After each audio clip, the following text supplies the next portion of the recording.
Kawhi Leonard, a name which has become popularized in Toronto in the basketball world. The name that brought the Toronto Raptors in Canada their first ever NBA championship. We all saw the shots, plays, and historic moments that he has provided us with. But how influential was he truly to the Raptors' success in their championship run?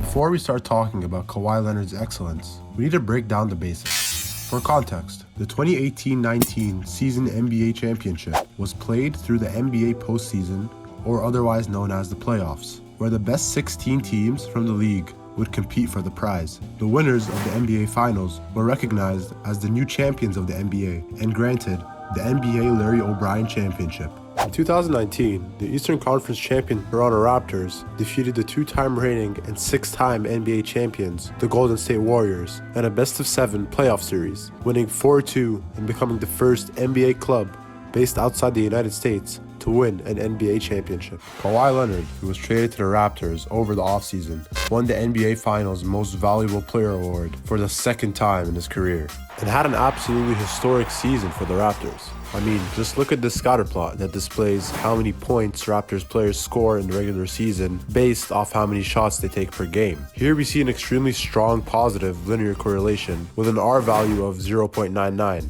meaning the more shots a player takes, the more points they will likely produce. Kawhi Leonard here averages 18.8 field goals attempts while scoring 26.6 points per game in the regular season, displaying his exceptional ability to score the ball as he clearly outperforms every other single player on the roster.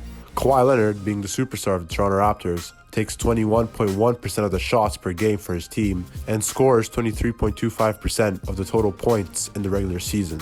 And it's not just the scoring that makes him a valuable player to the Raptors. It's other things such as rebounding that is displayed in this box plot that shows the total number of rebounds every single player in the Toronto Raptors recorded in the 2018-19 regular season.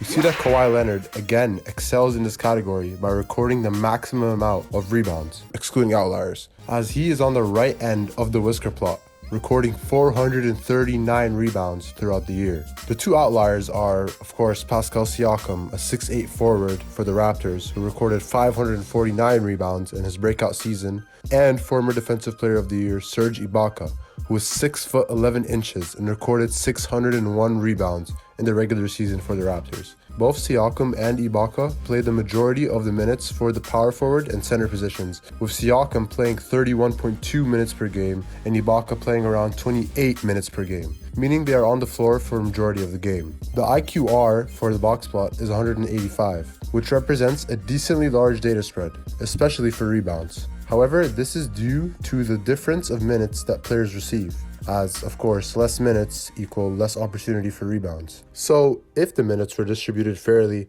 the spread would not be as large. However, that's not realistic. Okay, so we've seen Kawhi's scoring and rebounding excellence, but let's delve a little bit deeper on how impactful he really is for the Raptors. This graph displays the player efficiency rating for Raptors players within the playoffs. A player's PER sums up all of a player's positive accomplishments, which are field goals, stops, free throws, three-pointers, assists, rebounds, etc., and subtracts the negative accomplishments such as missed shots, turnovers, personal fouls, time scored on, etc., and returns a per-minute rating of a player's performance. It essentially summarizes a player's contribution to one number. The mean PER for the Raptors in the playoffs is 10.92. while the median is 10.5. Again, we see Kawhi Leonard outperform his teammates by a very considerable margin, with an exceptional PER of 27.9, scoring 10.7 higher than the player with the second highest PER on the roster, who was Pascal Siakam, who had a PER of 17.2.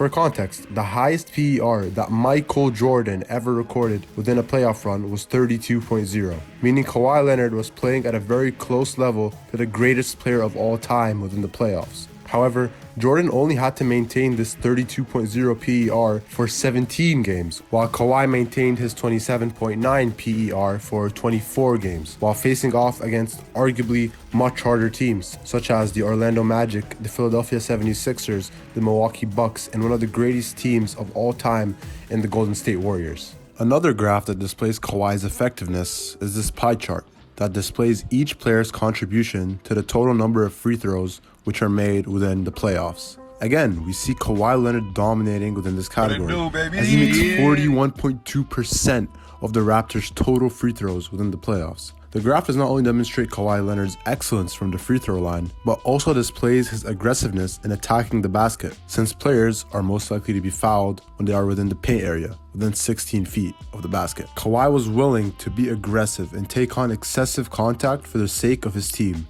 truly putting his body on the line for the win.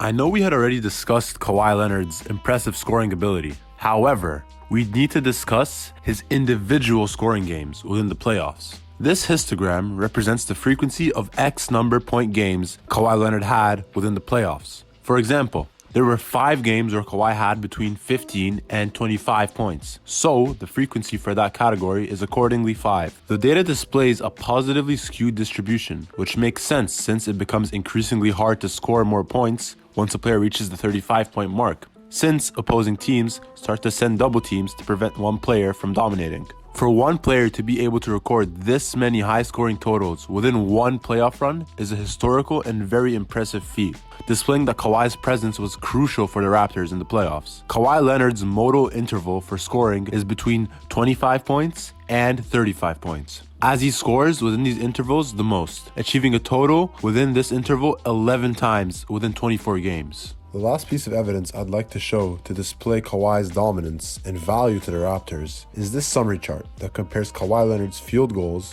with the other 4 starters. Using this table, we were able to determine that Kawhi Leonard has a 0.279 probability of scoring a 2-point field goal. We are able to get this probability by dividing Kawhi Leonard's number of 2-point field goals by the total number of field goals all the starters had. Additionally, we can determine that Kawhi Leonard has a 0.263 chance of scoring given that it is a 3-point field goal. We got this number by dividing Kawhi Leonard's total 3-point field goals by the total number of 3-point field goals scored by the entire starting 5. So, after carefully examining the Toronto Raptors for the 2018-19 season, I've come to the opinion that Kawhi Leonard was unquestionably a key player for the Raptors, both during the regular season and the playoffs. He completely eclipses the rest of the team in practically every facet of the game. Thus, there is no way the Raptors would have had the same success without him. Kawhi Leonard's ability to score had a favorable effect on the team both throughout the regular season and the playoffs. He did so quickly and efficiently, giving his teammates more opportunities to shoot the ball overall. Most superstar players are able to record very high numbers, but they do so while taking a great number of shots. Kawhi, however, is very conservative with his number of shots and takes good shots that he believes have a high rate of going in. His efficiency most definitely surprised me, as evidenced by his impressive PER of 27.9. You wouldn't expect a superstar player to work that hard for rebounds, but Kawhi Leonard once more demonstrates his willingness to give his all, which led the team to winning the NBA championship. Kawhi Leonard had a significant impact on his game through his exceptional rebounding skills, as it was shown in the box plot that he was the 3rd highest rebounder on the team. Overall, Kawhi Leonard was the Raptors' X factor and propelled them to their first ever championship.